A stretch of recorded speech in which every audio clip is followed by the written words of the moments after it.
Atención, este episodio contiene lenguaje agresivo, así como descripciones de los asesinatos realizados. Se recomienda discreción.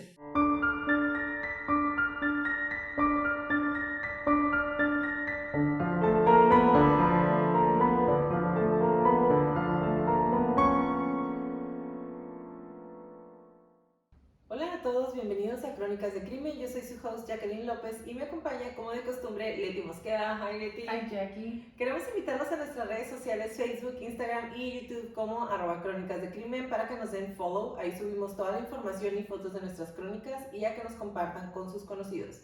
Es la única manera de que más gente pueda escuchar nuestras crónicas. Comenzamos.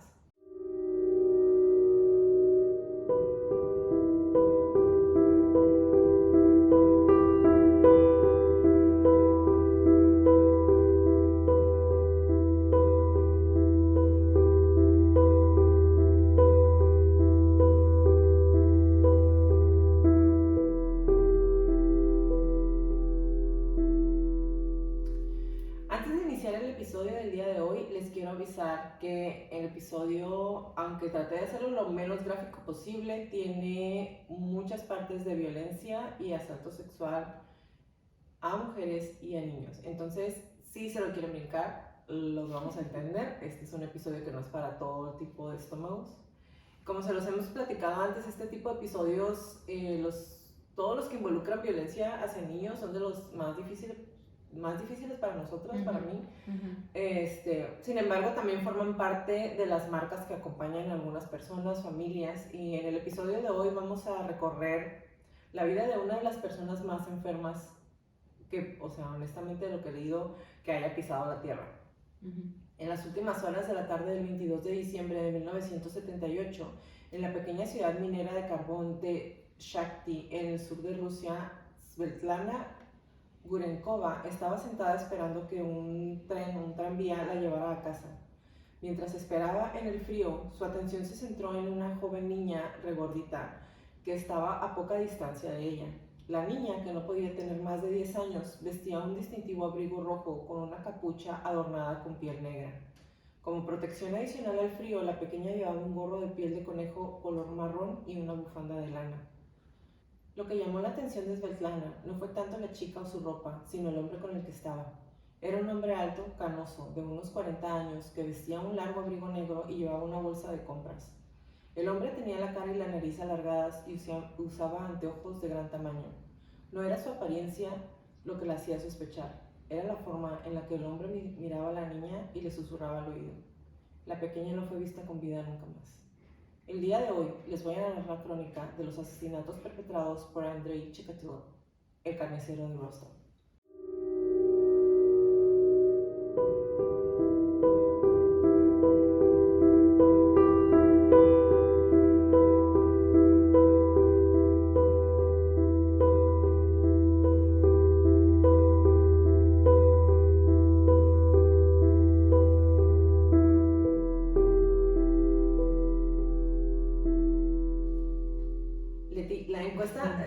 La crónica del día de hoy la pidieron en una de las encuestas de las que hacemos en Insta. Y la verdad yo ya había leído el Chikatilo, lo he visto muchas veces, pero no me había, o sea, ya había leído la historia, pero realmente no me había tomado el tiempo de leer acerca de los crímenes como tal. Y no, o sea, me costó mucho trabajo leerlo. No puse cosas, pero honestamente traté de hacerlo. Este es uno de esos episodios que trato de hacerlo lo menos visual, lo menos gráfico posible. Les voy a dejar nombres de libros en el link y les voy a dejar links de páginas en donde pueden entrar a leer a los que les interese. La verdad no me o sea, son muchísimos niños, les hizo cosas muy muy feas. Realmente el episodio, el hombre estaba loco, así, digo, obviamente me imagino que tú nos vas a traer más cosas acerca de él, pero a mí sí me impactó. O sea, sí estaba leyendo y cuando vi, o sea, ya lo atraparon en los 90s, ¿no? Para mí fue como bien impresionante que en una época donde yo ya estaba viva hubiera un tipo así o sea, lo sentía así como angustia en el pecho pensar que todavía exista gente así enferma, ¿no? Entonces, Supongo que en la parte psicológica nos traes algo interesante de lo que podamos aprender, porque no quiero pensar que me aventé toda esta lectura del terror en vano. Nada más para quedarte con la duda de qué No, pasó. no. Yo no había escuchado de él hasta que nos compartieron o que nos pidieron el caso en la encuesta, y pues fácil, ¿no? Simplemente cuando vas leyendo clasificación, perfil de víctima, y yo, oh no. Y viene la edad y el nombre de cada una de las víctimas, y pues ya saben, ya les hemos dicho, yo no leo la parte de... Eso te iba a decir, no nada más viene la edad y el nombre. Viene que cosas les que hizo, les hizo. no. O sea, Bueno, yo no leo normalmente, o sea, ¿cómo se dice? Brush through it, o sea, así por encimita nada más para que Jacqueline me sorprenda. Pero había tanta información que para mí fue como, oh no, va a estar difícil porque Jacqueline va a tener que leer todo para poder escoger que sí y que no traer al episodio, y no sé, o sea, nada más de ver la cantidad de gente y la cantidad de detalle que había de cada uno de los crímenes, porque, bueno, tú nos vas a decir cómo tenemos toda esa información, se me hizo impresionante. No es que no haya tanta información de otros, pero pues aquí son niños. El ya tipo desde de ahí, información, no, o sea, niños, mujeres, muchachos, adolescentes. No es el tipo, o sea, es la información, no es el tipo de información que haya, es el tipo de cosas que hizo, lo que realmente dije, no, o sea, no inventes cómo, pero bueno, vamos a empezar para... El nombre de la niña de solo 9 años era Lena Zakotnova, una brillante y feliz niña de 9 años que se dirigía a la casa desde la escuela cuando se encontró con el hombre en la parada del tranvía. Ella le había dicho a un amiguito de la escuela ese día más temprano que podía conseguir un chicle importado de un buen anciano que había conocido. Quizá eso fue lo que le incitó a ir con el hombre a su casa secreta, una pequeña choza o una casita en ruinas a un corto paseo de la parada del tranvía. Y obviamente lo que a mí también me hace pensar que entonces el hombre ya había estado platicando con ella y ya le había dicho que le podía dar para que la niña aceptara ir con él más tarde, porque tenía 9 años. Poco después de llegar a su destino, el hombre abrió la puerta de la casa y encendió la luz antes de llevar a la niña adentro, cerrando la puerta detrás de ellos. Una vez dentro, el hombre no perdió el tiempo en empujarla al suelo y quitarle el abrigo y su ropa interior. Cuando ella comenzó a gritar, él presionó su antebrazo contra su garganta y apoyó el peso completo de su cuerpo contra ella hasta que se quedó quieta. Los ojos de la pequeña aún estaban abiertos, por lo que le vendó los ojos con su bufanda antes de intentar abusar sexualmente de ella. Tratando de controlar a la pequeña que luchaba, Chikatilo la cortó con un cuchillo, eyaculando mientras lo hacía, confirmando su conexión psicológica entre la muerte violenta y la gratificación sexual que tipificó todos sus ataques futuros.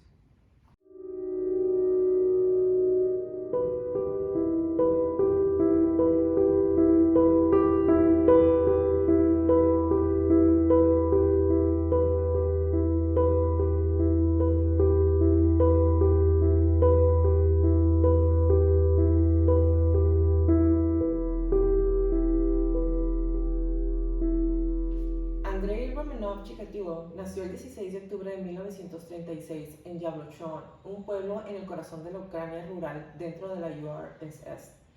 Durante la década de 1930, Ucrania fue conocida como el granero de la Unión Soviética y las políticas del consumismo realizadas a través de la aplicación de la colectivización agrícola por parte de Stalin causaron dificultades generalizadas dentro del país, lo que finalmente condujo a una hambruna que mató a muchísima población. O sea, literal, la gente se moría de hambre cuando el estalinismo. En el momento de su nacimiento, los efectos de la hambruna todavía se sentían ampliamente y la primera parte de su infancia se vio influenciada por las privaciones, que se agravaron aún más cuando la URSS entró en guerra contra Alemania, lo que provocó que Ucrania fuera objeto de bombardeos sostenidos. Entonces, no había comida, muchísima violencia. Sus padres eran muy pobres. Ellos trabajaban en una granja y vivían en un cuarto, no era una casa, era un cuarto donde estaban sus cosas y solamente tenían una cama. La cama la compartían con Chikatilo Además de las dificultades externas, se cree que Chikatilo sufrió de hidrocefalia o agua en el cerebro cuando nació, lo que le causó problemas en el tracto genital urinario más adelante en la vida, incluido la enuresis. Eso fue hasta el final de su adolescencia. Entonces imagínate compartir la cama con tus papás mientras estás chiquito. Su mamá le daba unas golpizas porque mojaba la cama, pero pues era una enfermedad, pero en ese entonces obviamente no había un médico que les dijera que era una condición derivada de su enfermedad y pues no tenían dinero. Entonces él sufrió, ya de por sí era un niño muy serio, era un niño muy retraído, la mamá le pegaba unas golpizas porque se orinaba y le hacían bullying constantemente. Y además de eso, otra de las secuelas de la hidrocefalia fue la incapacidad para mantener una erección cuando ya estaba más grande. Un excelente combo para causar problemas en la vida adulta. Eso no es todo. Regresando un poco a su vida de niño, su vida hogareña se vio interrumpida por el reclutamiento de su padre para la guerra contra Alemania, donde el papá es capturado, hecho prisionero y luego lo liberan, güey, y a partir de ahí es repudiado por sus compatriotas por permitir que lo capturaran. ¿Ok? Sí, porque te voy a dejar que me captures. Cuando finalmente regresó a casa, tal fue el control político que se ejercía en la Unión Soviética en ese momento, que el joven Chikatilo sufrió las consecuencias de la cobardía de su padre, convirtiéndolo a él en el foco del acoso de los niños y más adultos en la escuela, por lo que le hacían bullying de manera constante. A raíz de eso, Chikatilo fue un niño súper tímido. Su única experiencia sexual ya en la adolescencia ocurrió a los 15 años, cuando se informa que dominó a una joven, o sea, están en el patio de la escuela, la tira, pero como la tira, la está tratando como de violentar, ¿no? La está queriendo tocar y todo eso. Ajá, la está jaloneando porque él quiere tener relaciones con ella. ¿Ahí en la escuela? En el piso. El problema es que mientras están haciendo eso, él eyacula. Y entonces están en la escuela y todo el mundo se empieza a reír de él. Y a partir de ahí eran burlas siempre. Esta humillación marcó todas las experiencias sexuales futuras y consolidó su asociación del sexo con la violencia. ¿Por qué? Porque la primera y única vez que había tenido una, entre comillas, relación sexual, la gratificación la alcanzó por medio de estar violentando a la chica a la que estaba obligando. ¿Te acuerdas de Leatherface? Sí, el Ed Gein, que su primera eyaculación la tuvo mientras veía a su mamá destazando un puerco. O sea, me acordé inmediatamente de eso porque es como, no sé, no quiero presumir que sé muchísimo de sexualidad porque no me dedico a eso, no. Y a pesar de que nos dan preparación de la sexualidad y la psicología sexual en la escuela, no sé, está enfocado diferente. Entonces, pero ya hemos visto este patrón que influye muchísimo y te marca demasiado. Sí, claro. En qué momento, en qué circunstancias, qué está pasando mentalmente, cómo estás cuando tienes o una eyaculación o un orgasmo o una excitación sexual, o sea, fuerte para tu cuerpo, para tu psique y... bueno, pues aquí está él. Intenso. Exactamente. Chikatilo reprobó su examen de ingreso a la Universidad Estatal de Moscú y tras un periodo en el Servicio Nacional siguió un traslado a Radionovo Nevestayevsky, una ciudad cerca de Rostov en 1960, donde se convirtió en ingeniero telefónico. Una disculpa si no estoy leyendo bien, pero mi ruso está un poquito raro. Hace mucho que no hablo ruso. Perdón. Su hermana menor se mudó con él y preocupada por su falta de éxito con el sexo opuesto, porque pues no tenía novia, nunca salía con nadie, la hermana le organizó una reunión con una chica local que se llama Fagina. Oh, wow. Yes. Con quien se casa en 1963. A pesar de sus problemas sexuales y su falta de interés en el sexo convencional o en el sexo del todo, porque no podía tener una erección. Es lo que te iba a decir. Ni siquiera voy a hacer mi comentario. Tuvieron 2 hijos y vivieron una vida familiar aparentemente normal. Esto es otra de las cosas que, como ya les hemos dicho antes, muchos de los asesinos en serie tienen en común.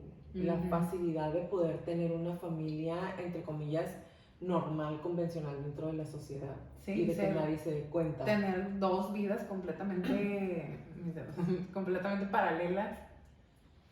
Y bueno, sí, es que me voy a adelantar a muchas cosas, pero para poder continuar con los planes o con esta desviación que tienen o con estas actividades ilegales en lo mínimo y monstruosas en lo máximo, se paran. Uh-huh.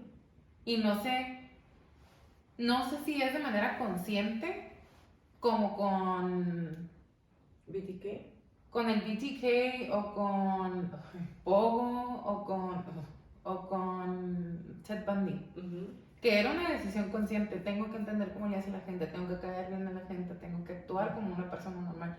No sé si con Chikatilo así pues, comenzó. Ajá, es que, bueno, ahorita les voy a decir un poquito más, pero sí, a mí sí me llama mucho la atención porque otra vez el tipo de sadismo con el que llevaba a cabo sus crímenes se me hace súper impresionante que en su familia no se hayan dado cuenta. Es que es una brutalidad. Ajá. Bueno, dale. Tuvieron 2 hijos y vivieron una vida familiar aparentemente normal, como ya les comenté. En 1971, un cambio de carrera a maestro de escuela duró poco cuando una serie de quejas sobre agresiones indecentes a niños pequeños lo obligaron a mudarse de escuela en escuela antes de que finalmente se instalara en una escuela de minería en Shakti, cerca de Rostov. En septiembre de 1978, Chikatilo se mudó a Shakti, una pequeña ciudad minera de carbón cerca de Rostov-on-Don, donde cometió su primer asesinato documentado. El 22 de diciembre atrajo a una niña de 9 años llamada Yelena Zakotnova a una vieja casa que había comprado en secreto, que es la niña que les comenté. Intentó violarla, pero no logró una erección. Y aquí tengo algo que decirles mientras estaba buscando la información. En casi todos los lugares decía, intentó tener relaciones sexuales con ella. La verdad es que yo cambié la palabra porque no intentaba tener relaciones con ella. Es un intento de asalto sexual. Sí, o sea, era una violación. Sí. O sea, era una violación o intento de violación porque pues no. No nada más porque eran menores de edad, sino porque neta no querían estar ahí. Ajá, y las tenían secuestradas o de alguna manera. Exactamente. Así. Entonces intentó violarla, pero no logró una erección, como ya les comenté. Cuando la niña luchó, la estranguló hasta la muerte y apuñaló su cuerpo, eyaculando en el proceso de apuñalar a la niña. Luego Chikatilo arrojó el cuerpo de Zakotnova a un río cercano. A pesar de las pruebas que vinculan a Chikatilo con la muerte de la niña, ya que se encontraron manchas de sangre de la niña en la nieve cerca de la casa de Chikatilo y un testigo le había dado a la policía una descripción detallada de un hombre muy parecido a él, que es la chica que les dije al inicio, que está viendo cómo él está hablando al oído a la niña y se le hizo algo raro. Entonces es cuando ella va y dice, pues yo la vi con y la descripción es la descripción de Chikatilo. Uh-huh. Entonces un joven de 25 años llamado Alexander Kravchenko, que cuando era adolescente había cumplido una pena de cárcel por violación y asesinato de un adolescente, fue arrestado por el crimen y posteriormente confesó el asesinato. Fue juzgado por el asesinato en 1979. O sea, hagan cuentas, realmente de esto hace 42 años o 43, ¿ok? No, o sea, no está tan lejos de nosotros. Entonces fue juzgado por el asesinato. Y en su juicio, Kravchenko se retractó de su confesión y mantuvo su inocencia, afirmando que su confesión se había obtenido bajo extrema coacción. A pesar de su retracción, fue declarado culpable del asesinato y condenado a 15 años de prisión, que era la duración máxima posible de prisión en ese momento. Bajo la presión de los familiares de la víctima, Kravchenko fue juzgado nuevamente y finalmente ejecutado por el asesinato de Zakotnova en julio de 1983. O sea, ejecutaron a alguien que no había sido. Persona incorrecta.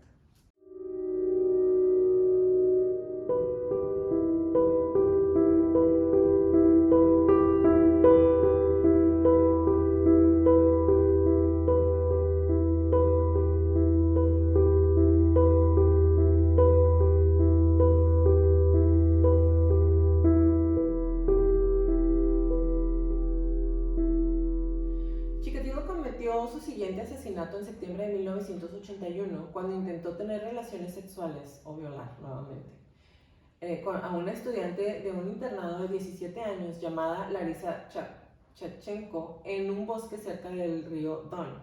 Cuando Chikatilo no logró tener una erección, se enfureció, la golpeó y la estranguló hasta la muerte. Como no tenía un cuchillo, sí, era muy feo. Como no tenía cuchillo, mutiló su cuerpo con los dientes y con un palo. Después del asesinato, siguió Birgit. Chikatilo ya no intentó resistir sus impulsos homicidas. Entre julio y diciembre de 1982 mató a otras 6 víctimas entre las edades de 9 y 19 años. Estableció un patrón de acercarse a niños fugitivos y jóvenes vagabundos en las estaciones de autobús o de tren y los atraía a un bosque cercano o otra área aislada, matándolos y generalmente apuñalando y cortando y sacando las vísceras de la víctima con un cuchillo. Aunque algunas víctimas, además de recibir multitud de heridas de arma blanca, también fueron estranguladas o golpeadas hasta la muerte. Muchos de los cuerpos encontrados presentaban estrías en las cuencas de los ojos. Oh, no. Los patólogos concluyeron que las lesiones fueron causadas por un cuchillo, lo que llevó a los investigadores a la conclusión de que el asesino les había arrancado los ojos a las víctimas. Entonces, hay asalto sexual, evisceración. No tenía cuchillo y con los dientes le sacó los ojos. Yo no dudo que sí hizo algo con los dientes, o sea, canibalismo. De hecho sí, sí, era caníbal. Y estaba casado y tenía 2 hijos. O sea... Y fue maestro. En diferentes escuelas, mind you. En diferentes escuelas. Impresionante. Las mujeres adultas víctimas de Chikatilo a menudo eran prostitutas o mujeres sin hogar que podían ser atraídas a áreas apartadas con promesas de alcohol o dinero. Por lo regular, Chikatilo intentaba tener relaciones sexuales con esas víctimas, pero también por lo general no podía lograr una erección. Lo que lo enviaba literalmente a una furia asesina. O sea, no podía, y cada que no podía tener una erección era cuando se ponía histérico, particularmente si la mujer se burlaba de su impotencia. Entonces imagínate, si se iba con prostitutas, que muchas veces son mujeres que están muy acostumbradas a que... así. Ajá, o que simplemente no, pues son personas que como pasan tiempo en la calle no se dejan de cualquier persona, entonces si él les quería decir algo o les empezaba a gritar, ellas eran así como que eres impotente, bueno, ni te siquiera calmas porque o sea, y entonces él era cuando se ponía loco. Particularmente, como los mencioné, si se burlaban de su impotencia, solo alcanzaba el clímax sexual cuando apuñalaba a la víctima hasta la muerte. Sus víctimas infantiles eran de ambos sexos, es decir, niñas y niños. Chikatilo atraía a estas víctimas a áreas apartadas utilizando una variedad de artimañas, generalmente formadas en conversación inicial con la víctima, como prometerles asistencia, o sea, compañía, con la oferta de mostrarle a la víctima algún atajo, los dulces, los chicles, películas, o cosas que obviamente les interesan a los niños y con lo que los niños podrían caer. Y por lo general dominaba a esas víctimas una vez que estaban solas. Las ataba las manos detrás de la espalda con un trozo de cuerda y luego procedía a asesinarlas. Chikatilo no volvió a matar hasta junio de 1983, pero había asesinado 5 veces más antes de septiembre. O sea, se iba cortando su ciclo. Como su periodo de enfriamiento. De enfriamiento. La acumulación de cadáveres y las similitudes entre el patrón de heridas infligidas a las víctimas obligaron a las autoridades soviéticas a reconocer que un asesino en serie andaba suelto. El 6 de septiembre de 1983, el fiscal de la URSS vinculó formalmente 6 de los asesinatos hasta el momento, comprometiendo con el mismo asesino. Es decir, dijo, estos 6 asesinatos que tenemos aquí, pues muy probablemente fueron causados por la misma persona. Ajá. Exactamente. Un equipo de la policía de Moscú, encabezado por el mayor Mikhail Fetisov, fue enviado a Rostov-Don para dirigir la investigación. Fetisov centró las investigaciones en torno a Shakti y asignó a un analista forense especializado de nombre Víctor Burakov para que dirigiera la investigación. Debido al salvajismo de los asesinatos, gran parte del esfuerzo policial se concentró en ciudadanos con enfermedades mentales, homosexuales. Ay, no. O sea que. Pero, ¿qué año es? 80. No, sí está. Sí, no es. Ajá. Sí está muy manchado que se hayan querido. Ajá. Pero al mismo tiempo, si estás queriendo narrow it down, si estás queriendo, ¿cómo se dice? Acortar la lista de sospechosos y hay niños, no tiene sentido. Por más que lo quieran acomodar para hacerles el paro, no entiendo por qué. Bueno, se centraron en personas con enfermedades mentales, homosexuales, pedófilos conocidos y delincuentes sexuales, trabajando lentamente en todo lo que sabían y eliminándolos de la investigación. Varios hombres jóvenes confesaron los asesinatos, aunque por lo general eran jóvenes con discapacidades mentales que habían admitido los crímenes solo durante un interrogatorio prolongado y a menudo brutal. O sea, aparte de todo, les ponían unas sendas friegas que fue al final de cuentas lo que hizo que mataran al primer chico por la primera niña. Porque, o sea, y lo hemos visto bueno, no, creo que no lo hemos visto hasta ahorita nosotras, pero digo aquí en Crónicas. Pero, o sea, lo que se sabe, la tortura para conseguir una pues lo vimos confesión.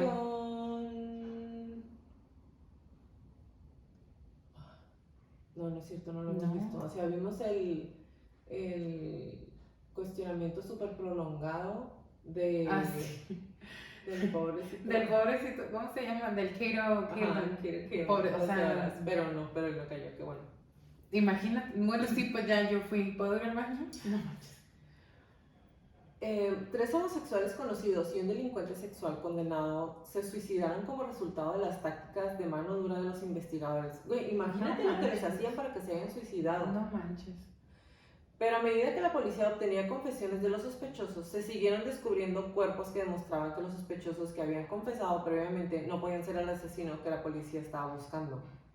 En octubre de 1983, Chikatilo mató a una prostituta de 19 años y en diciembre a un chico de 14 años llamado Sergei Markov.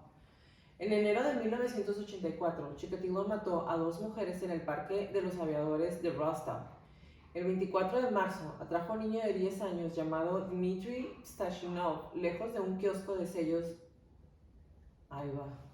en Novoshakhtinsk. Mientras caminaba con el niño, Chikatilo fue visto por varios testigos que pudieron dar a los investigadores una descripción detallada del asesino.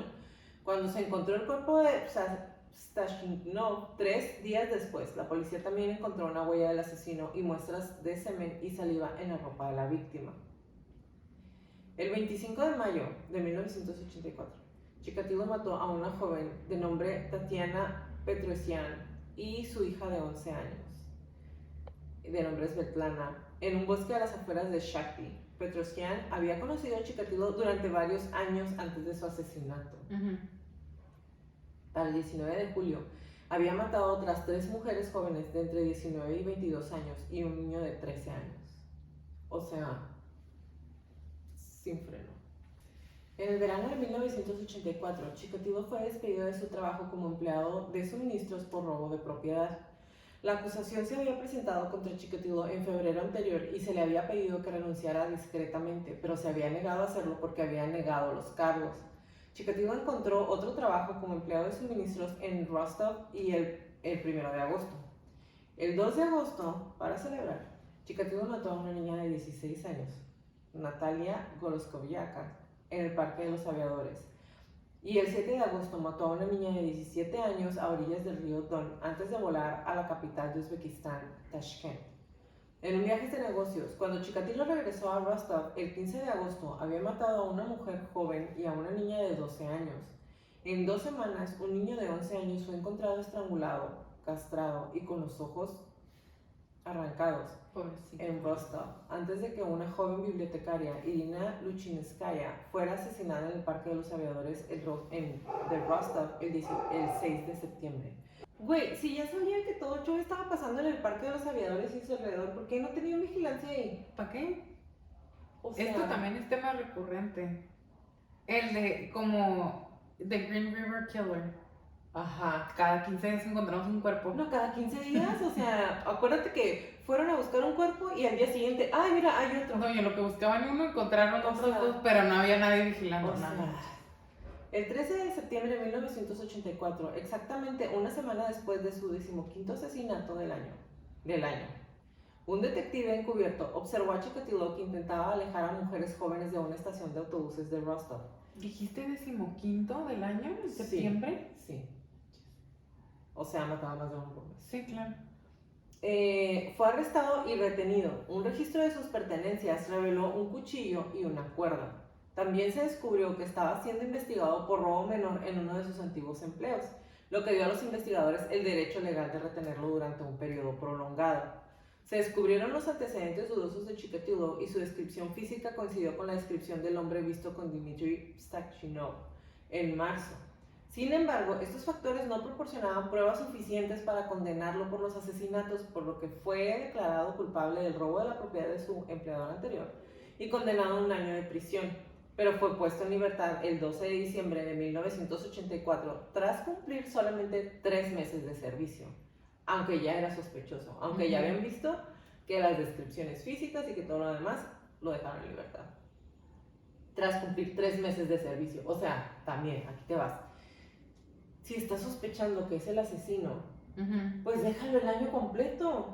O sea, 3 meses de servicio y ya te puedes ir.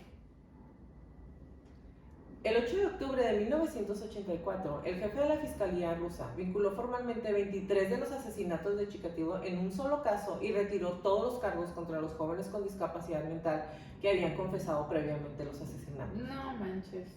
Pues es que ya descubrieron que esos 23 asesinatos sí estaban relacionados y se dieron cuenta, obviamente, que aunque tenían detenidos a los jóvenes, seguían apareciendo cuerpos, entonces, pues perdón, te voy a dejar en libertad. O sea, si tienes a tu sospechoso detenido y sigue pasando, mi vida está ajena. Quizás alguien más. Tras el asesinato de Irina Luchinskaya el 6 de septiembre, no se encontraron más cuerpos con la mutilación característica de los asesinatos de Chikatilo, y los investigadores en Rostov teorizaron que el asesino desconocido podría haberse mudado a otra parte de la Unión Soviética y había continuado matando ahí, en lugar de pensar, güey, tenemos al tipo que nos están describiendo encerrado y ya no hay muertos, muy probablemente puede ser él. No, güey. No, la lógica dicta, ajá, quizá ya se fue. Se fue. Coincidentalmente cuando tenemos a un sospechoso arrestado. La policía de Rostov envió boletines a todas las fuerzas en toda la Unión Soviética describiendo la red de heridas que su asesino desconocido infligió a sus víctimas y solicitando comentarios de cualquier fuerza policial que hubiera descubierto víctimas de asesinato con heridas que coincidieran con las víctimas encontradas en el Oblast de Rostov. La respuesta fue negativa. Ninguna otra fuerza policial había encontrado víctimas del asesinato con heridas que coincidieran con las descritas en el boletín, porque estaba encerrado en la cárcel. Al salir de la cárcel, Chikatilo encontró un nuevo trabajo en Novocherkassk y mantuvo un perfil bajo. No volvió a matar hasta el 31 de julio de 1985, o sea, 7 meses sin matar. Se contuvo. Se controló bastante. 7 meses. En noviembre de 1985 se nombró un fiscal especial llamado Isa Kostoyev para supervisar la investigación. Los asesinatos conocidos alrededor de Rostov se volvieron a investigar cuidadosamente y la policía inició otra ronda de interrogatorios de delincuentes sexuales conocidos. Al mes siguiente, la milicia y la Dushrina del pueblo voluntario reanudaron el patrullaje de las estaciones de ferrocarril alrededor de Rostov. La policía también dio el paso de consultar a un psiquiatra, el doctor Alexander Bukhanovsky, la primera consulta de este tipo en una investigación sobre un asesino en serie en la Unión Soviética. Wow. O sea, yo me imagino que por el tipo de cosas que le hacía a las víctimas. Sí, porque, bueno, no me voy a adelantar. Ok.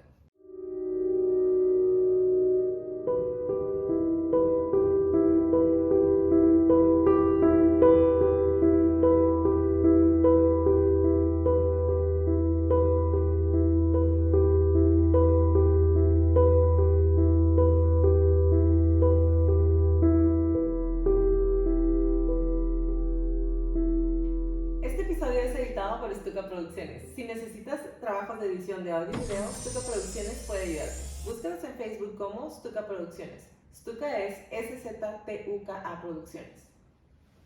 En 1988, Chikatilo mató 3 veces, asesinando a una mujer no identificada en Krasin Sudin en abril y a 2 niños en mayo y julio. Su primer asesinato tuvo heridas similares a las infligidas a las víctimas vinculadas con la persecución del hombre asesinadas entre el 82 y el 85. Pero como la mujer había sido asesinada con una losa de concreto, los investigadores no estaban seguros de vincular el asesinato con la investigación porque no había cuchillo, sino con el filo de una loseta. Entiendo su punto,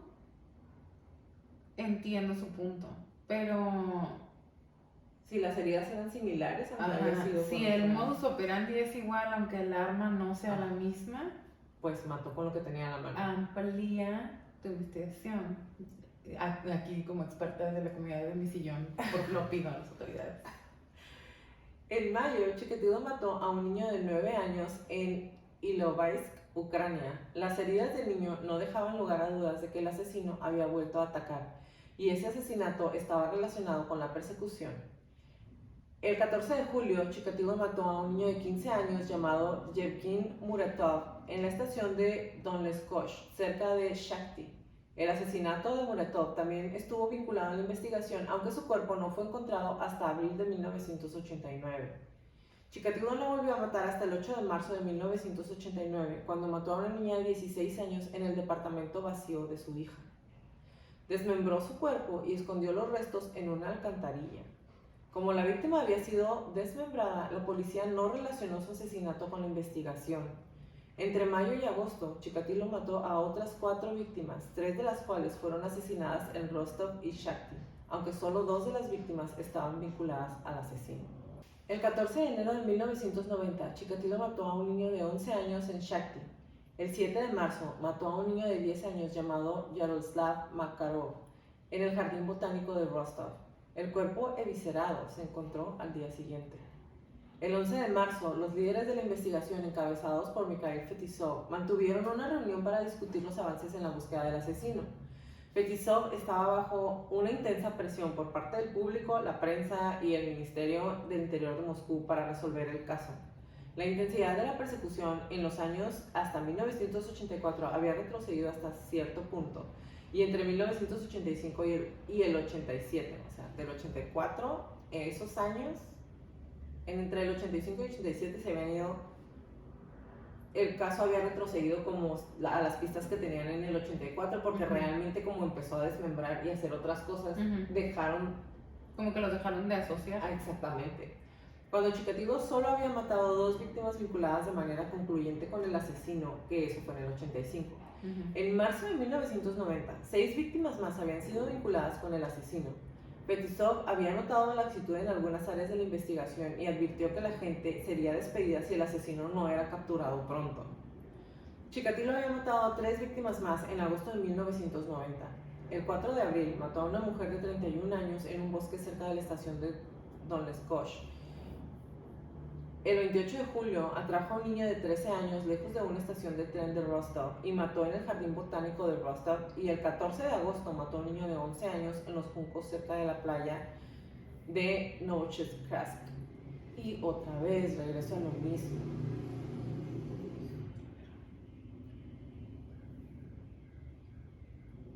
Estaba matando en las mismas áreas. Seguían matando en Rostov, otra vez en el jardín botánico, en donde ya habían encontrado a otro niño eviscerado. O sea, ¿qué más quieres? ¿Qué más necesitas para poner vigilancia ahí? El 6 de noviembre de 1990, Chikatilo mató y mutiló a una mujer de 22 años llamada Sveta Korostik en un bosque cerca de la estación de Donleskosh. Al salir de la escena del crimen, fue visto por un oficial encubierto. El policía observó a Chikatilo acercarse a un pozo y lavarse las manos y la cara. Cuando se acercó a la estación, el oficial encubierto notó que su abrigo tenía manchas de pasto y tierra en los codos. Chikatilo también tenía una pequeña mancha roja en la mejilla, y para el oficial eso parecía sospechoso. La única razón por la que la gente entraba al bosque cerca de la estación en esa época del año era para recolectar hongos silvestres, un pasatiempo popular en Rusia aparentemente. Chikatilo, sin embargo, No vestía como el típico excursionista del bosque, vestía un atuendo más formal. Además, tenía una bolsa de deporte de nylon que no era apta para llevar las setas o los hongos. Ujú. Entonces, O sea, no. ajá, no estaba vestido para el tiempo y el espacio. El policía detuvo a Chikatilo y revisó sus papeles. Al no tener un motivo formal para el arresto, Chikatilo no fue detenido. Cuando el policía regresó a su oficina, presentó un informe de rutina formal indicando el nombre de la persona a la que detuvo en la estación de tren. Se quedaron con su nombre. Y aquí tengo, es una pregunta que se ha estado repitiendo en mi mente desde que empezamos. La policía es famosa por plantar evidencia en gente que no le cae bien, hasta en paradas de tráfico. Pero ahí estamos hablando en Rusia, no sabemos cómo funciona ya. Mm, Digo, los golpeaban hasta que confesaban. confesaban. O sea, a eso voy. ¿No pudiste sacarte algo de la manga con tal de Pero llevártelo? ¿sabes qué? Yo pienso que es suerte. O sea, eso sí se lo dejo a la suerte, porque suceden muchas cosas en donde lo pueden ir deteniendo y no es como que, ay, ¿por qué no lo detuviste? Es porque obviamente si el policía lo está viendo, pues sí está sospechoso, pero pues no trae. Güey, trae acaba nada. de salir del bosque, se lavó las manos y la cara en un pozo, trae un madrazo en la cara, no trae bolsa de que anda recolectando hongos. Pero ¿Todo si bien, le señor? pregunto, Sí. pues le Continúa. preguntó sus papeles Buenas y tardes. todo. No. Pues bueno, pero yo no soy policía. Yo no sé. El 13 de noviembre se encontró el cuerpo de Korostik. La policía convocó al oficial a cargo de la vigilancia en la estación de Donetsk y examinó los informes de todos los hombres detenidos e interrogados la semana anterior. El nombre de Chikatilo estaba entre esos informes y su nombre era familiar para varios oficiales involucrados en el caso, habiendo sido interrogado en el 84 y colocado en la lista de sospechosos en el 87. Tras consultar con sus empleadores actuales y anteriores de Chikatilo, los investigadores pudieron ubicar a Chikatilo en varios pueblos y ciudades en momentos en que varias víctimas vinculadas a la investigación habían sido asesinadas. Ex colegas de la época docente de Chikatilo informaron a los investigadores que Chikatilo se había visto obligado a renunciar a su puesto de profesor debido a las denuncias de agresión sexual de varios alumnos. Ujú. What the fuck, güey. O sea, eso específicamente, no, o sea, mi cabeza no lo puede envolver. Si es un maestro y varios alumnos han tenido quejas de intento de asalto sexual o de insinuaciones o de lo que sea, güey, yo pienso que las escuelas deberían de tener la pinche obligación moral de hablarle a la policía para que se lo lleven.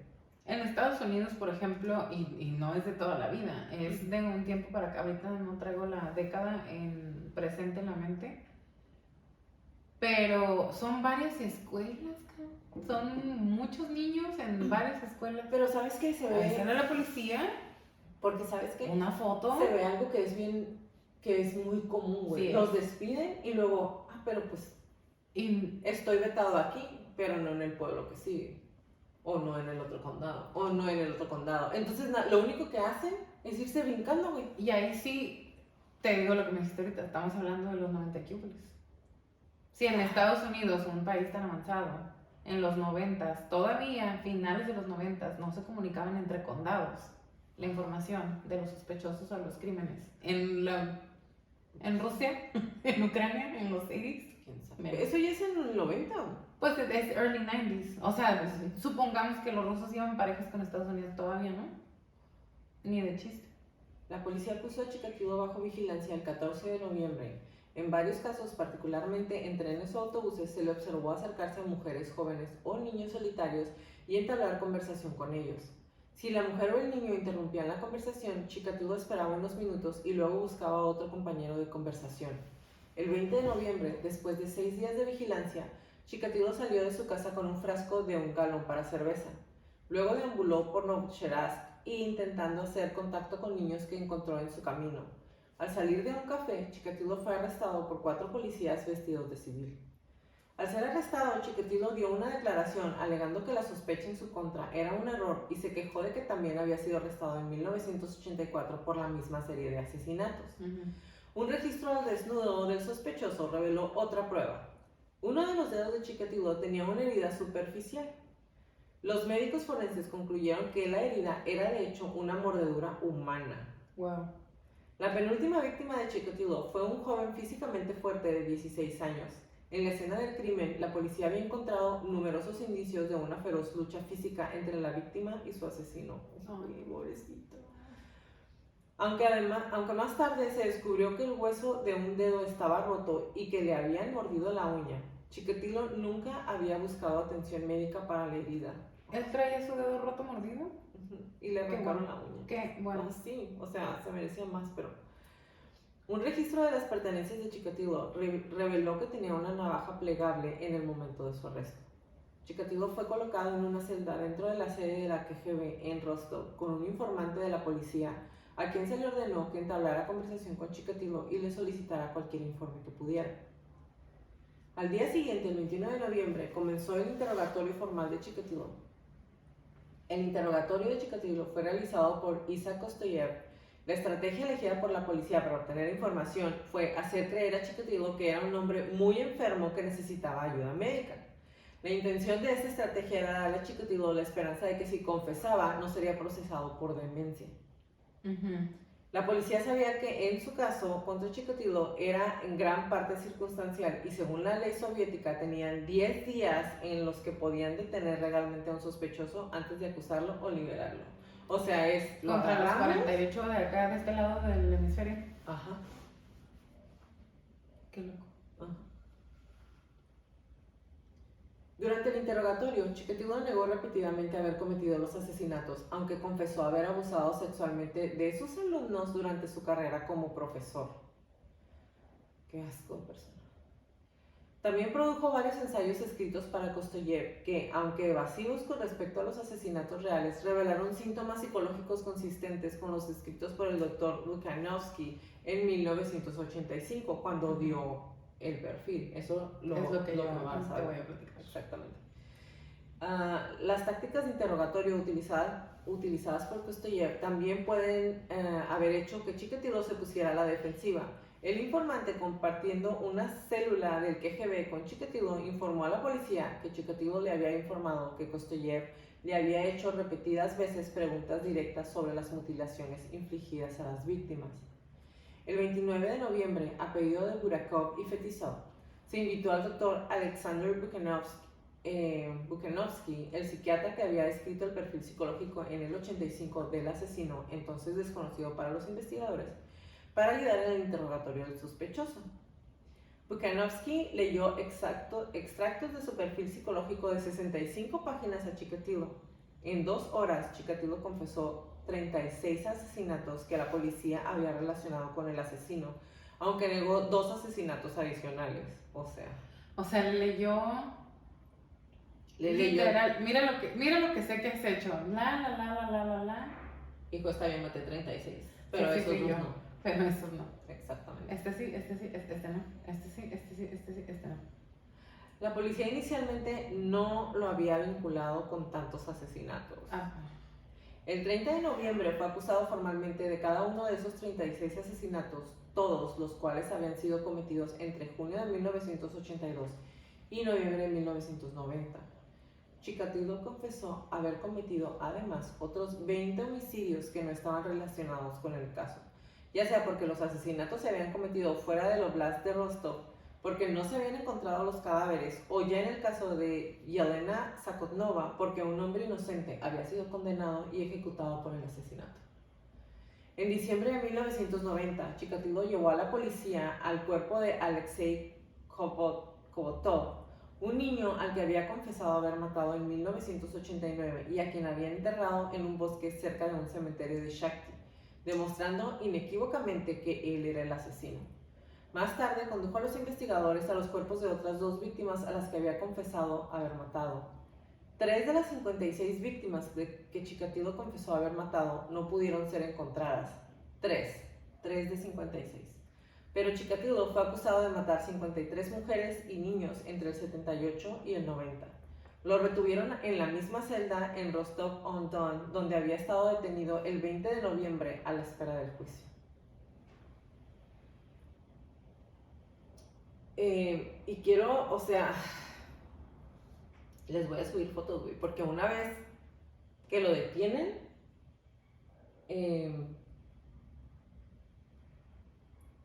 se deja ir con todo al país de la locura. O sea, hacía cosas mientras estaba en la celda, güey, de que llegaban los policías o sea, por él para sacarlo, para que fuera a comer, y el hombre desnudo. Así, o sea, delante de los policías, así como... En cueros. Ajá, pero porque quería que lo vieran, ¿sabes? O sea, era, no sé si, pero yo pienso que era un tipo exhibicionista. El juicio de Andrei Chikatilo fue el primer gran acontecimiento de la Rusia postsoviética. Chikatilo fue juzgado en Rostov el 14 de abril de 1992, lo cual me dio todavía más miedo porque es muy cerquita. Bueno, Sí. no es tan cerquita, Gana. pero... Son 30 años. No, ajá. Pero, o sea, 28. pero de todas maneras es como... O sea, es impresionante, pues ya tenía yo 10 años. Ándale. Durante el juicio lo mantuvieron en una jaula de hierro en un rincón de la sala del tribunal para protegerlo de los ataques de los numerosos familiares histéricos y enfurecidos de sus víctimas. La cabeza de Chikatilo había sido afeitada, una precaución estándar de la prisión contra los piojos. Los familiares de las víctimas gritaron regularmente amenazas e insultos a Chikatilo durante todo el juicio, exigiendo que las autoridades lo liberaran para que ellos mismos pudieran matarlo. Cada asesinato fue discutido individualmente y en varias ocasiones los familiares rompieron a llorar cuando se revelaron los detalles del asesinato de sus familiares y algunos incluso se desmayaron. Otra vez regreso a lo mismo. Yo no puse Cada lo que detalle hizo. que literal viene ahí en la investigación. Sí, Que leíste. pero, o sea... Y les vamos a poner el link para que lo lean ustedes si quieren. Sí, les voy a dejar algunos, pero, o sea, honestamente... Sí, podría ser para entender el perfil, pero no creo que sea algo que necesiten escuchar los detalles de lo que hizo. Exactamente. Chikatilo interrumpía regularmente el juicio exponiéndose. O sea, se exponía, o sea, se bajaba el pantalón para que lo vieran. Ay, no, infeliz. Y cantando y negándose a responder las preguntas que le hacía el juez. Lo sacaron regularmente de la sala del tribunal por interrumpir el proceso. El 13 de mayo, Chikatilo retiró sus confesiones sobre 6 de los asesinatos a los que había confesado previamente. O sea, esos 6 siempre no. En julio de 1992, Chikatilo exigió que se le reemplazara al juez por hacer demasiados comentarios precipitados sobre su culpabilidad. Su abogado defensor respaldó el reclamo. El juez miró al fiscal e incluso el fiscal respaldó la sentencia de la defensa, afirmando que el juez había hecho demasiadas declaraciones de ese tipo. En su lugar, el juez dictaminó que se reemplazara al fiscal para que se les quite. El 9 de agosto, tanto la fiscalía como la defensa presentaron sus alegatos finales ante el juez. Chikatilo nuevamente intentó interrumpir el proceso y tuvo que ser sacado de la sala del tribunal. La sentencia final se pospuso hasta el 14 de octubre porque el hombre no podía estar quieto. Cuando comenzaron las deliberaciones finales, el hermano de Ludmila Alexeyeva, una joven de 17 años asesinada por Chikatilo en agosto del 84, arrojó un gran trozo de metal a Chikatilo y lo golpeó en el pecho.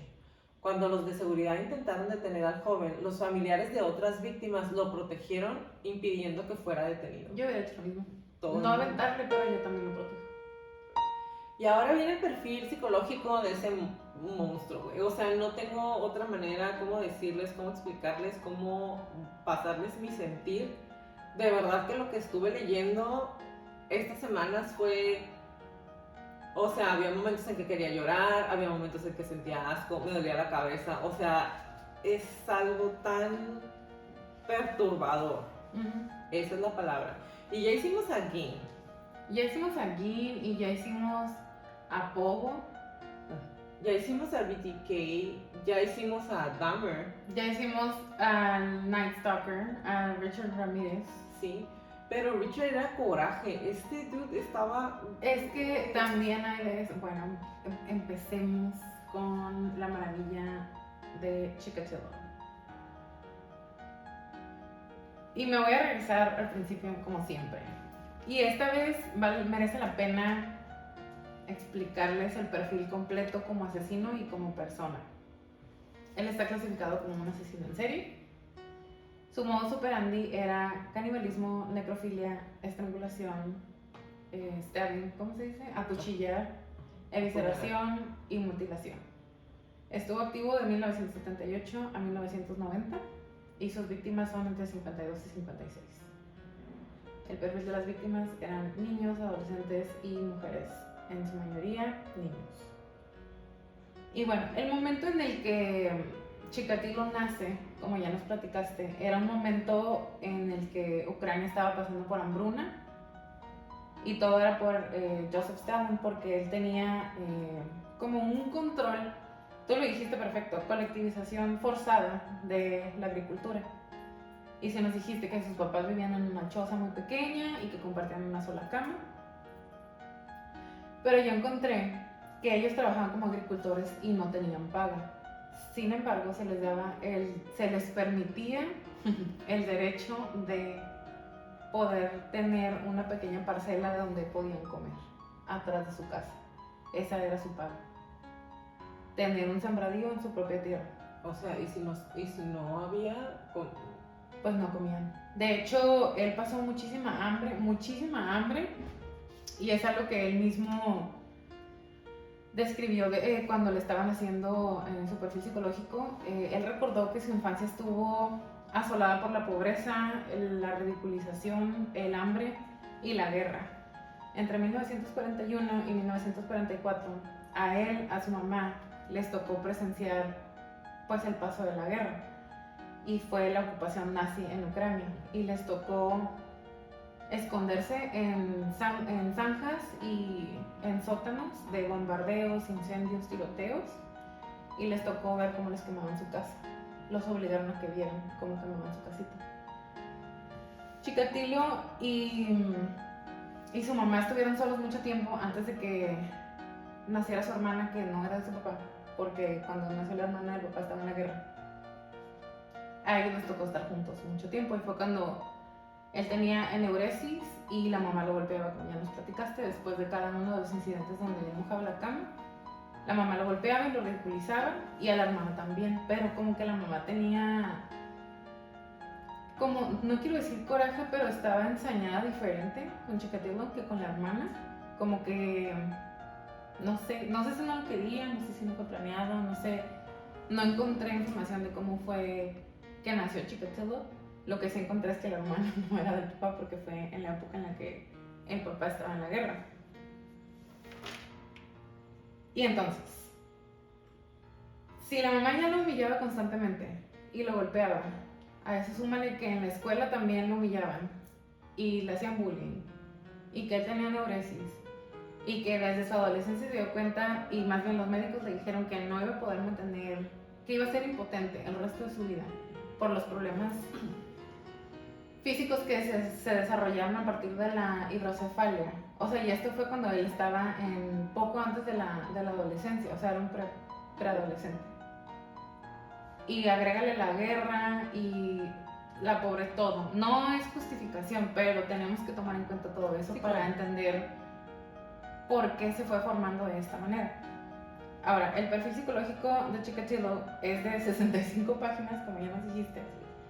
Y Bukanovsky describe a un hombre, cuando ya lo entrevistan, entre 45 y 50 años, solitario, que soportó una infancia dolorosa, aislada, incapaz de cortejar mujeres, un individuo con muy buena educación, pero probablemente a pesar de que recibió buena educación y que podía hablar y que fue maestro y todo, no tenía la capacidad de procesar la información y lo que él estaba viviendo.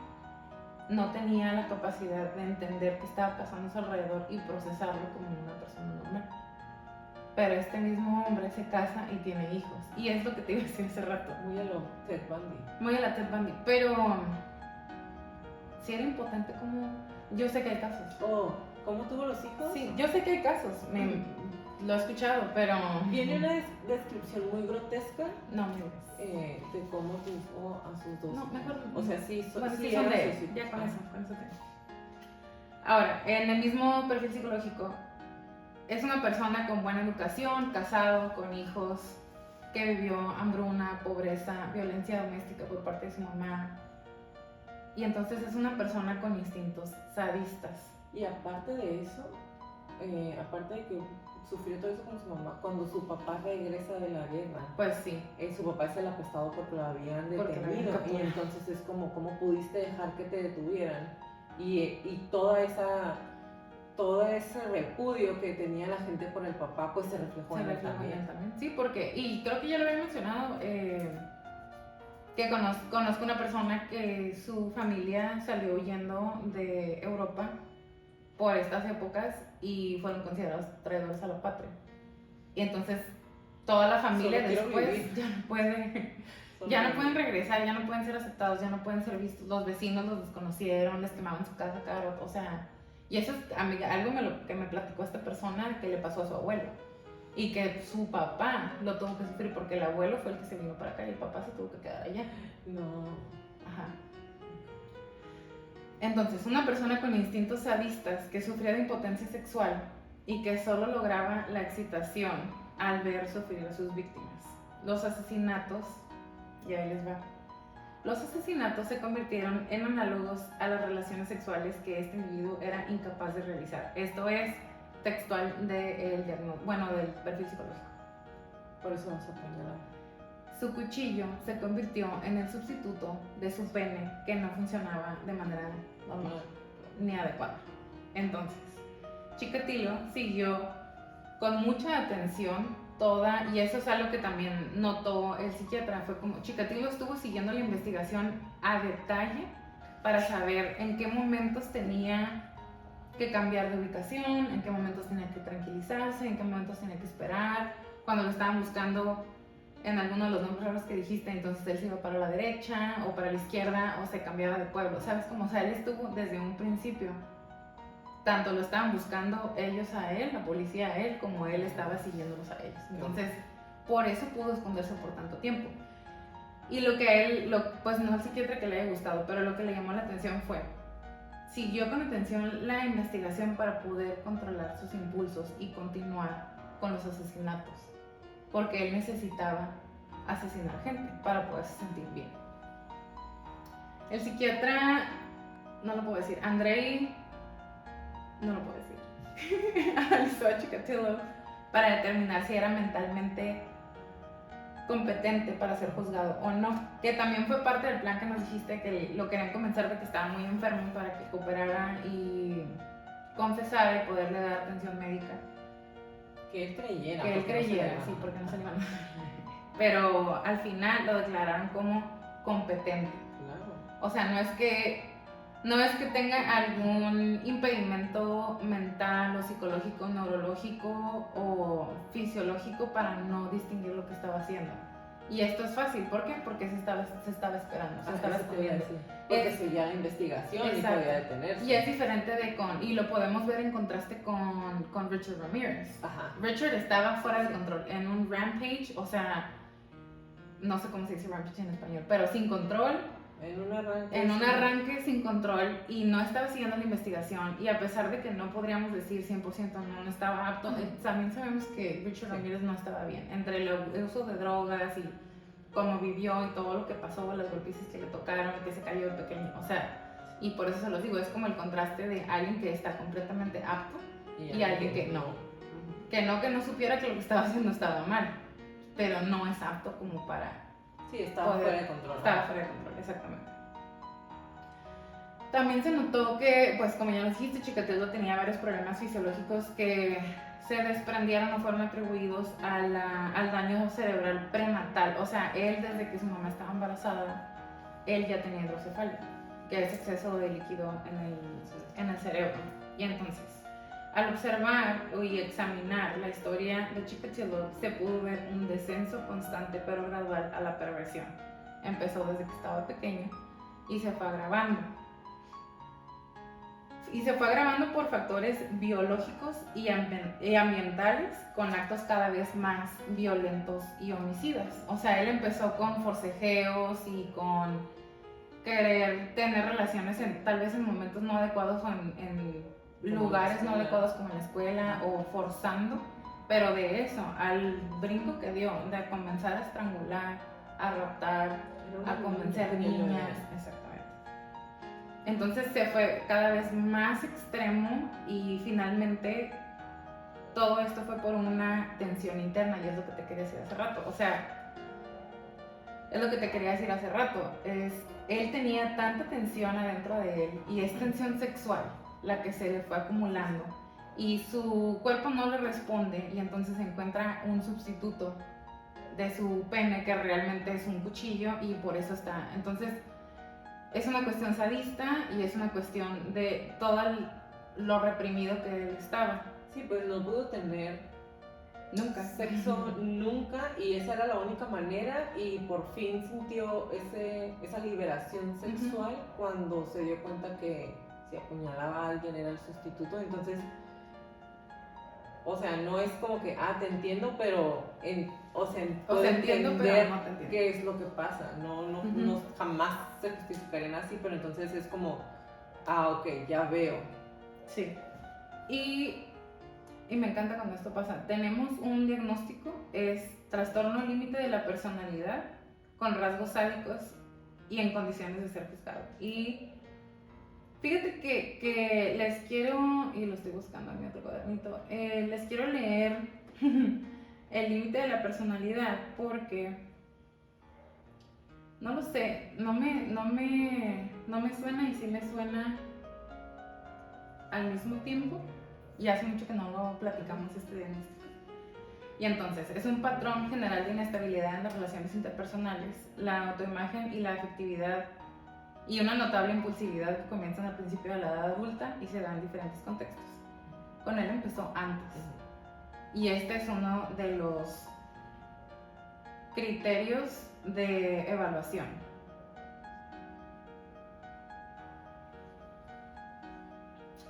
Algunos sujetos pueden presentar síntomas similares a los psicóticos, alucinaciones, distorsiones de la imagen corporal, etc., durante periodos de estrés.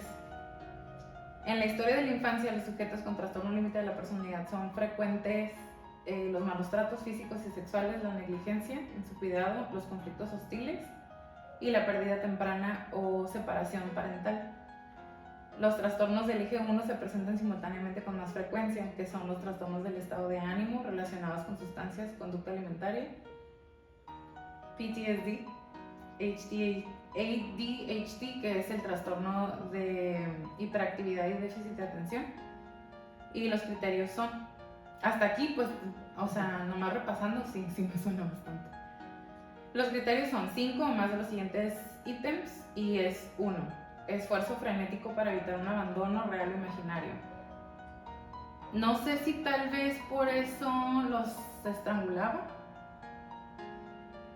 Fíjate que no me suena tanto porque él decide irse, o sea, él vivía en una ciudad en donde estaba su madre y él decide irse. Y luego su hermana se va con él. Entonces, tanto como un sentimiento de abandono, no, pero honestamente no pienso que tuviera. Pero con las víctimas, ¿tú piensas que tal vez por eso los estrangulaba? O que tal vez... No, es que él escogía a las víctimas por la facilidad de convencerlos, de que estaban en situación de calle, inició con niños, solos. o sea, no inició con una persona adulta, inició con niños. Inició con niños, exactamente. Bueno, 2, un patrón de relaciones interpersonales inestables e intensas, caracterizado por la alternancia de los extremos de idealización y de evaluación. Pues eso tampoco, porque realmente relaciones interpersonales no tenía, él era muy retraído desde pequeño. Podríamos decir que el 1 sí, el 2 no. Podríamos, pero yo también diría como que no. 3, alteración de la identidad, de la autoimagen o del sentido de sí mismo. Pienso que no, porque si lo encontraron... Tal cual como cuando iba a dar clases. No, y si lo encontraron apto para el juicio, también pienso como que no había una alteración. Impulsividad en al menos 2 áreas que potencialmente son dañinas para sí mismo, como gastos, sexo, abuso de sustancias, conducción temeraria, atracones de comida. Ahí a lo mejor sí, porque sí era muy impulsivo sexualmente hablando, por eso tuvo ese arranque con esa... Pero por ejemplo, con su esposa no era así. Ajá. O sea, porque la esposa ya sabía que él tenía, desde que se iban a casar, la esposa ya sabía que él tenía impotencia. Entonces, o sea, a ella nunca fue como que la obligó. El método para tener a sus hijos sí estuvo muy grotesco y bizarro, pero no fue como, o sea, ella jamás no la violentaba, pues. Entonces no es como, a mí no me hace machista tampoco. Podría, bueno, nada más como para hacer esto interesante, podríamos decir que tú no y yo sí. De todas maneras, ya vamos en el 4, faltan otros 5 y necesitamos 5. O sea, a partir de ahorita, sí o sí. Comportamientos, intentos o amenazas suicidas recurrentes o comportamientos de automutilación. No. Inestabilidad afectiva debido a una notable reactividad del estado de ánimo, episodios de intensa disforia, irritabilidad, ansiedad. No. Sentimientos crónicos de vacío. Pues ese puede ser. Podría ser. Ira inapropiada e intensa o dificultades para controlar la ira, peleas físicas, enfado, mal genio, etc. Y esos son los ejemplos que vienen en el DSM-4, que es el más cercano que tenemos a aquel entonces. Por eso no estoy utilizando el 5. También pudo controlar sus impulsos por meses. O sea, sí era muy violento a la hora de atacar a las víctimas, pero no era una constante en su vida. O sea, la gente que lo conocía no lo veía como una persona agresiva. No. O sea, era maestro, otra vez. O sea... Dios, se pasó el lanza, pero... Y por último, ideación paranoide transitoria relacionada con el estrés o síntomas disociativos graves. Para mí es un no. O sea, la descripción general del trastorno límite de la personalidad, tal vez, pero no. No, le voy más a... Es sadista, eso 100%, igual que Pogo. Igual que Pogo. Él era sadista y el sadismo es una de las parafilias que están clasificadas como parafilias tanto en el DSM-3 como en el 4. En el 5 sí cambia, otra vez no me voy a ir al 5 porque no estamos tan acá. No es el que le toca. Y el sadismo está descrito como la excitación sexual o encontrar placentero el sufrimiento de las personas a las que tienes como víctimas. O sea, no es nada más excitación sexual por ver gente sufriendo a lo lejos o algo. Es mi víctima y yo la estoy haciendo sufrir y eso a gente sufriendo. Entonces, sadista sí, pero yo no entiendo, honestamente no entiendo por qué le dieron el trastorno límite de la personalidad. Fíjate, y menos porque sí lo estudiaron mucho tiempo. Y fueron 65 páginas y fueron 2 psiquiatras diferentes.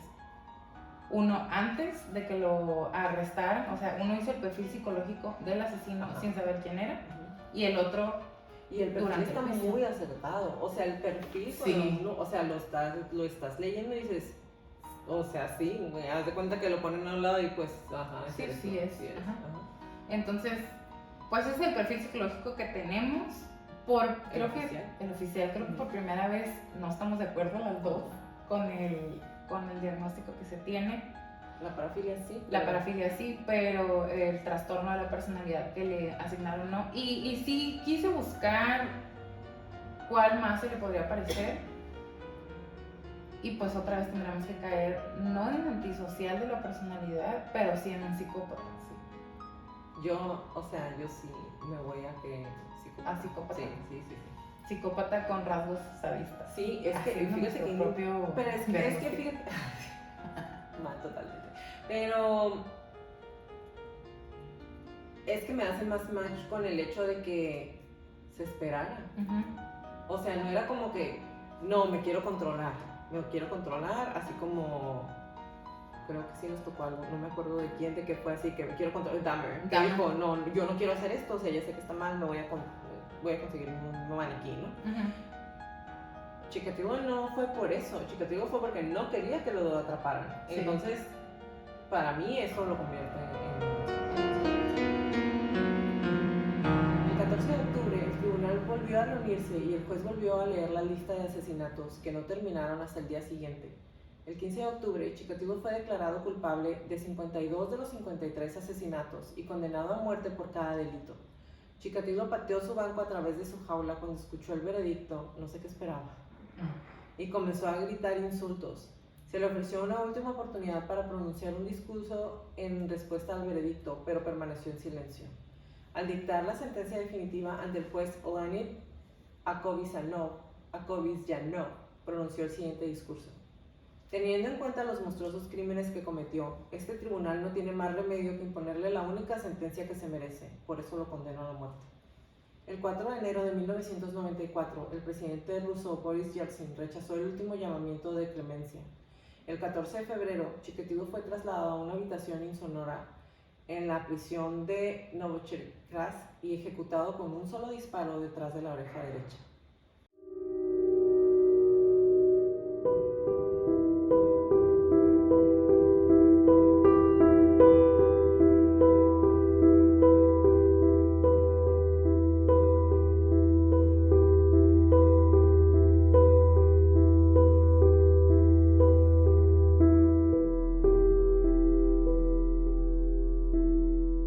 Gracias por acompañarnos en un episodio más de Crónicas de Crimen. Los esperamos en nuestro próximo capítulo. Si les gustan nuestras crónicas, por favor regálenos un review en iTunes o en Spotify y suscríbanse a nuestro canal de YouTube. Y recuerden, si tienen alguna crónica que quieren que pase a la lista de nuestras próximas temporadas, mándenos un correo a info@cronicasdecrimen.mx. Y como les repetimos en todas las crónicas, crean los instintos siempre. Si algo no se siente bien, si algo me dice que salga corriendo, vete. Es mejor parecer paranoico y estar a salvo a quedarte y poner en peligro tu vida. Ahora sí, bye Leti. Bye Jackie, bye Crónicos.